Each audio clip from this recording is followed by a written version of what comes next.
Note, यह video Bihar and UP की जितनी भी सारी यूनिवर्सिटीज़ हैं जिसमें वोकेशनल कोर्सेज़ करवाई जाती है सभी के लिए होगा। तो आप बिहार यूपी के स्टूडेंट हैं, अगर वोकेशनल कोर्सेज़ में एडमिशन लेना चाहते हैं 12th के बाद, तो इस वीडियो को देख सकते हैं।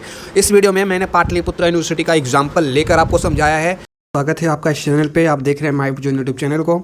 इस वीडियो में पाटलिपुत्रा यूनिवर्सिटी वोकेशनल कोर्सेज़ वालों के लिए बात होगा, तो उनसे रिलेटेड जितनी भी बातें होंगी मैं बताऊंगा। एग्ज़ाम की तैयारी कैसे करना है, किस तरह से क्वेश्चन आते हैं और कहाँ कहाँ से क्वेश्चन आते हैं, एग्ज़ाम पैटर्न क्या होता है, each and every aspects of related to this entrance exam मैं कवर करूँगा। और चलिए स्टार्ट करते हैं इस वीडियो को। तो यहाँ पर देखिए, सबसे पहले एडमिशन एंड सिलेक्शन प्रोसेस क्या होता है। तो अगर वोकेशनल कोर्सेज करने जाते हैं पाटलिपुत्रा यूनिवर्सिटी में या फिर अदर यूनिवर्सिटी, कोई भी यूनिवर्सिटी ले लो, आपको ये कंपलसरी है कि आपको एंट्रेंस एग्ज़ाम देना ही होगा। बिना एंट्रेंस एग्ज़ाम दिए हुए किसी भी तरह के वोकेशनल कोर्सेज में आपको एडमिशन नहीं मिलेगा। क्योंकि इस बार कोरोना वायरस से तो एग्ज़ाम होगा कि नहीं होगा उस पर थोड़ा बहुत डाउट हो सकता है, लेकिन आप ये मान के चलो कि आपका एग्ज़ाम होगा, ठीक है। तो आप लोग तैयारी करते रहें। और यहाँ पर पैसे वगैरह बता दिए गए हैं। Application fee is 500। तो आप यहाँ देख सकते हैं आपका 500 लगेगा अगर आप जनरल में आते हैं, BC1 में आते हैं, BC2 में आते हैं तो।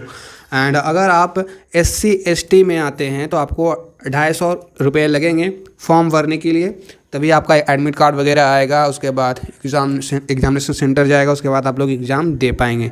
एग्ज़ाम पैटर्न के बारे में बात करें हम लोग, तो एग्ज़ाम पैटर्न जो इसका होगा, आप चाहे कोई भी कोर्सेज कर ले, पाटलिपुत्रा यूनिवर्सिटी या फिर अदर यूनिवर्सिटी का भी इसमें इंक्लूड कर लो, काहे कि सबका एक ही तरह से होता है। अगर आप कोई भी एग्ज़ाम मतलब एंट्रेंस एग्ज़ाम देने जा रहे हैं वोकेशनल कोर्सेज़ के लिए, तो उसमें कॉमन एंट्रेंस टेस्ट होता है।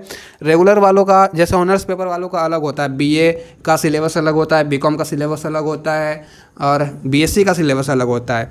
लेकिन यहाँ पर आप वोकेशनल कोर्सेज़ करने जा रहे हो, चाहे आप किसी भी स्ट्रीम से कर रहे हो, कोई भी कोर्स कर रहे हो, आपको एक ही एग्ज़ाम देना है सभी लोगों का। BCA हो गया, BBM हो गया, BSc बायोटेक्नोलॉजी हो गया, एंड बहुत सारे जो वोकेशनल कोर्सेज़ आते हैं उसके अंतर्गत आपको एक ही एग्ज़ाम कॉमन एंट्रेंस टेस्ट यहाँ पर लिखा हुआ होगा CET। तो इसको हम लोग, तो अगर आप UG का दे रहे हैं तो आपको UG CET देना होगा, ठीक है। अगर आप PG का दे रहे हैं तो PG और CET आपको देना होगा। तो इस तरह से आपका एग्ज़ाम है और 2 घंटे का एग्ज़ाम होगा मेंशन यहाँ पे। उसके बाद आपको क्वेश्चन कितने रहेंगे, 100 क्वेश्चन टोटल रहेंगे एंड 2 घंटे का आपको टाइम दिया जाएगा, ठीक है। और 100 क्वेश्चन है एंड सभी क्वेश्चन एक मार्क्स के होंगे, मतलब 100 मार्क्स का एग्ज़ाम होगा। आप उसमें जितना आप लाते हैं उसके बेसिस पे आपका मेरिट बनाया जाएगा, उसके बाद आपका एडमिशन होगा। तो यहाँ पर बहुत सारे को क्वेश्चन ये भी रहता है, नेगेटिव मार्किंग होता है क्या इस एग्ज़ाम में, तो यहाँ पर क्लियरली लिखा गया है नो नेगेटिव मार्किंग, ठीक है। अब कितना भी गलत कर लो आपको नेगेटिव मार्किंग नहीं दिया जाएगा, ठीक है। और यहाँ पर एग्ज़ाम पैटर्न किस तरह से रहता है और सिलेबस दोनों एक ही में है। आप लोग देख लीजिए कौन कौन से सब्जेक्ट्स आपको एग्ज़ाम में मतलब पूछा जाएगा। तो यहाँ पर जनरल इंग्लिश मतलब इंग्लिश है, रीजनिंग है, मैथ्स है, करंट अफेयर्स आपका, फिर GS वाला साइड जिसमें साइंस का क्वेश्चन आ सकता है, एंड सोशल साइंस मतलब हिस्ट्री, ज्योग्राफी, पॉलिटी, इकोनॉमी से क्वेश्चन रहेंगे। तो इसको GS हम लोग बोलते हैं एक साथ, ठीक है। तो ये कहाँ कहाँ से करना है, बुक्स का भी रेफरेंस मैं बता दूंगा और तैयारी कैसे करना है वो भी मैं आपको समझा दूंगा, ठीक है। तो सबसे पहले बात करते हैं जनरल इंग्लिश के लिए। तो जनरल इंग्लिश में आपको टोटल 20 मार्क्स के क्वेश्चन आते हैं। वेटेज आप लोग देख लो किसका ज़्यादा है, आपका जनरल इंग्लिश का ज़्यादा है, उसके बाद जनरल साइंस और सोशल साइंस दोनों का ज़्यादा है। तो आपको टोटल 60 मार्क्स इन तीनों से ही आ जाता है, तो इन तीनों पर ज़्यादा फोकस करना है। बाकी रह गया बात मैथमेटिक्स का, तो मैथमेटिक्स आपको आता है तो ठीक है, क्या कि यहाँ पर भी वेटेज इसका ज़्यादा है। तो इन चारों पर अगर आप कर लेते हैं तो आप इस एग्ज़ाम को इजीली पास कर लेंगे। बाकी रीजनिंग तो इजी होता है, रीजनिंग 10 नंबर में 10 कोई भी ला सकता है, बहुत ही ईजी होता है, ठीक है। रीजनिंग आपका डूएबल है, आप थोड़ा भी पढ़ के जाओ, 1-2 दिन भी रीजनिंग पढ़ लो तो आप इसको अच्छे से कर लोगे, ठीक है। और बात रहा मैथमेटिक्स, करंट अफेयर्स यानी आप लोग समझते ही होंगे क्या होता है। डेली बेसिस पे जो न्यूज़ घटते रहता है उसी से क्वेश्चन पूछ दिया जाता है। तो आप अगर एग्ज़ाम देने जा रहे हो, आपका जब भी एग्ज़ाम डेट आएगा तो उस एग्ज़ाम से जो पहले होता है पहले का 6 मंथ का या फिर 2-3 मंथ का जो करेंट अफेयर्स है उसको देख लेना, पूरे साल का देखने की कोई ज़रूरत नहीं है, कोई बड़ा एग्ज़ाम नहीं होने वाला है, ठीक है। तो मतलब आपको देख लेना यूट्यूब पर ही इसका लास्ट 6 मंथ का करेंट अफेयर्स है, लास्ट 3 मंथ का करंट अफेयर्स, उस बहुत है। आपको ज़्यादा से ज़्यादा 1-2 वीडियो इसमें हो जाएगा कवर। तो इस करंट अफेयर्स एंड रीजनिंग में आपको कोई टाइम नहीं लगेगा, आप लोग देख लेना, 1 से 2 घंटे में का खेल है ये सब। बाकी जो करना है आपको मेहनत, मतलब तैयारी तो करोगे ही, किस तरह से करोगे आप, जनरल इंग्लिश में कहाँ से करना है वो बता देते हैं, सभी का रेफरेंस बुक्स बता देते हैं।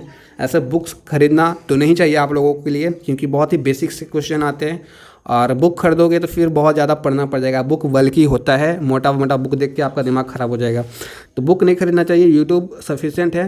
हालांकि पाटलिपुत्र यूनिवर्सिटी के लिए कोई आपको यूट्यूब पे क्लासेस वगैरह नहीं करवाएगा, इनफैक्ट मैं भी नहीं करवाता हूँ।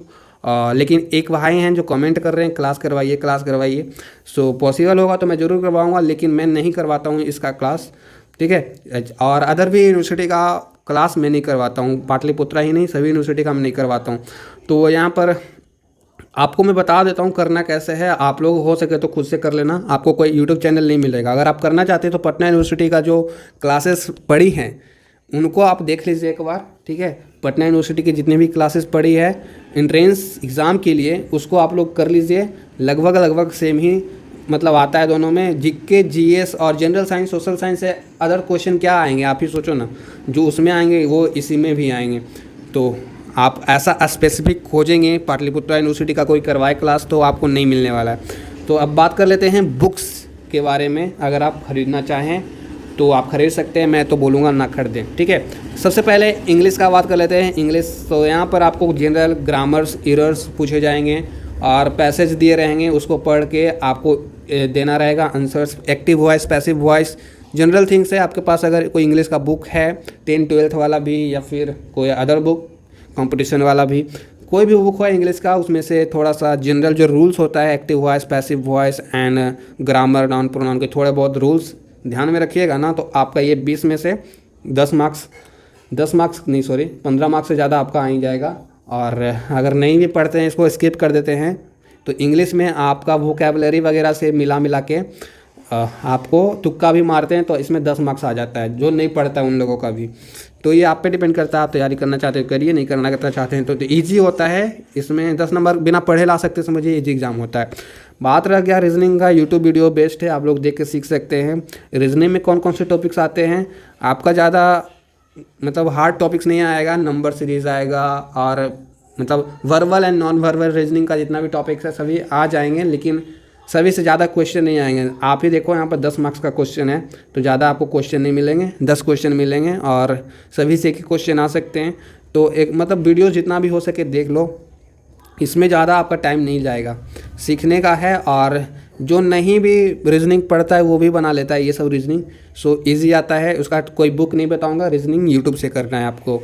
मैथमेटिक्स, अगर आप मैथ बैकग्राउंड के हैं, 10th तक तो आपने मैथ पढ़ा ही होगा, अगर सीरियसली 10th तक आपने मैथ पढ़ा है तो ये सब क्वेश्चन आपको बहुत इजी रहेंगे। और फैक्चुअल क्वेश्चन ज़्यादा रहते हैं, ज़्यादा आपको लेंदी नहीं घुमाएगा। मैथ का क्वेश्चन एक बहुत ज़्यादा घुमाऊ होता है, उस तरह से नहीं रहेगा, डायरेक्ट फार्मूला बेस्ड क्वेश्चन आपको देखने को मिलेंगे एग्जाम में। तो आप इसका तैयारी कर सकते हैं यूट्यूब से ही, या फिर बुक लेना चाहें तो आप ओल्ड NCERT का जो बुक है 10th क्लास 9th क्लास उसको कर सकते हैं, ठीक है। और बाकी ज़्यादा आपको करना नहीं है। और current affairs again YouTube videos, basic general science, ये दोनों सबसे इंपॉर्टेंट है, 40 नंबर, इस पे आप लोग सबसे ज़्यादा फोकस करना है, मेहनत करना है, ठीक है। तो इसमें कहाँ से कब करना है, मैंने सबको बोला है कि इसके लिए आपको एक बुक तो पढ़ना ही पड़ेगा, और चाहे आप नहीं पढ़ते हैं तो आपका बहुत बड़ा लॉस हो जाएगा, आप इस एग्ज़ाम में फेल भी हो सकते हैं। उस बुक का नाम है लुसेंट जीके, आपको पता होगा, आप जो भी मीडियम में हो, हिंदी, इंग्लिश, आप लोग देख लेना और ले लेना उस बुक को। उस बुक में बहुत सारी चीज़ें दी गई हैं, मतलब सोशल साइंस के जितने भी सब्जेक्ट हैं वो हैं, आपको साइंस के फिजिक्स, केमिस्ट्री, बायोलॉजी हैं, इसी से आते हैं क्वेश्चन। और सोशल साइंस में आपके हिस्ट्री, पॉलिटी, इकोनॉमिक्स, बाकी ज्योग्राफी से क्वेश्चन आपको आते हैं। तो आप लोग यहाँ पर देख लेना, लुसेंट जीके को आपको खरीद लेना। बाकी में बुक खरीदने की कोई ज़रूरत नहीं है। मैथ के लिए 9th-10th वाला NCERT आपके पास है, आपके छोटे भाई बहन है तो वो कर लो, या आपका ही कोई बुक पुराना पड़ा है उसको कर लो, या फिर यूट्यूब से भी इसको सीख सकते हो। सारे चीज़ों को आप यूट्यूब पे देख सकते हैं, लेकिन आपको ऐसा वीडियो खोजेंगे कि पाटलिपुत्रा यूनिवर्सिटी के लिए स्पेशल वीडियो बनाए कोई, तो ऐसा नहीं मिलेगा। लेकिन आप जुगाड़ लगा के सबका देख सकते हैं। ज़्यादा हार्ड में आप लोग नहीं जाइएगा, ठीक है। बेसिक चीज़ें पड़ेगा तो आप एग्ज़ाम में चले अच्छा कर लेंगे। और बाकी आप ये सभी तो पुराना 2018 का प्रोस्पेक्टस है, इसीलिए आपको 2018 लिखा हुआ होगा। नया प्रोस्पेक्टस जो है PPU ने जारी नहीं किया है तो आपको नहीं मिलेगा। तो बाकी यही सब है। आपको 2 घंटे एग्ज़ाम का टाइमिंग इसी तरह से रहेगा। हो सके तो इस साल बदल जाए, मतलब एग्ज़ाम का टाइमिंग 2 घंटे का रहेगा। आप कभी से कभी कर लो, दोपहर में ही होता है एग्ज़ाम।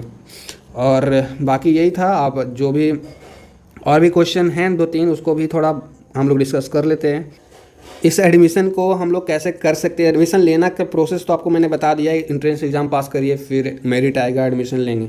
क्या क्या लगेगा वहाँ पर डॉक्यूमेंट्स दिया गया है, आप लोग यहाँ पर स्क्रीनशॉट लेके एक बार ज़रूर पढ़ लें, ठीक है। ये सभी आपको लगेगा।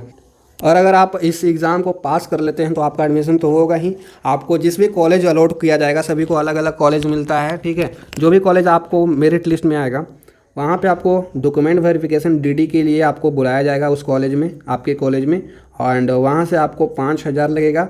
लेकिन ये 5,000 से ज़्यादा भी हो सकता है, क्योंकि कॉलेज वाले घूस वगैरह ले लेते हैं, तो 5,500 भी हो जाता है। तो वो कॉलेज पे डिपेंड करता है आपका कॉलेज कितना अच्छा है, क्या कितना ख़राब है, ठीक है।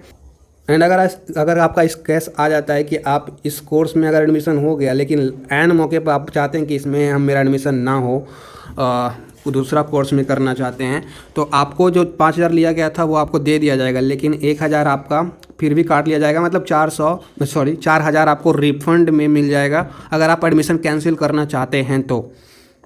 और अगर आप एडमिशन हो जाता है और आपके क्लासेस भी कर लेते हैं 2-3, तो उस केस में आपका फुल एडमिशन हो जाने के बाद कोई पैसा रिफंड नहीं होगा। आपका 5,000 जो दिए थे वो आपका PPU रख लेगा, ठीक है। तो जो भी करना है आप सोच समझ के करिएगा। उसके बाद आप देख सकते हैं इतना ही था और कुछ ज़्यादा है नहीं। एडमिट कार्ड के बारे में यहाँ पर बताया गया है, वो भी आप लोग पढ़ सकते हैं। डाउनलोड करना पड़ेगा आपको उसका। वो सभी जो अपडेट आते रहेंगे इससे रिलेटेड वो आपको मेरे चैनल पे मिलता रहेगा, ठीक है। कैसे एडमिशन फॉर्म भरना है और कैसे एडमिट कार्ड वगैरह, मेरिट लिस्ट वगैरह डाउनलोड करना है, सभी चीज़ें PPU से रिलेटेड आपको मिलते रहेंगे। तो चैनल को सब्सक्राइब जरूर करें। वीडियो अच्छा लगा हो तो शेयर करें अपने दोस्तों में जो भी वोकेशनल कोर्सेज में इंटरेस्टेड हैं पाटलिपुत्रा यूनिवर्सिटी में। Thank you.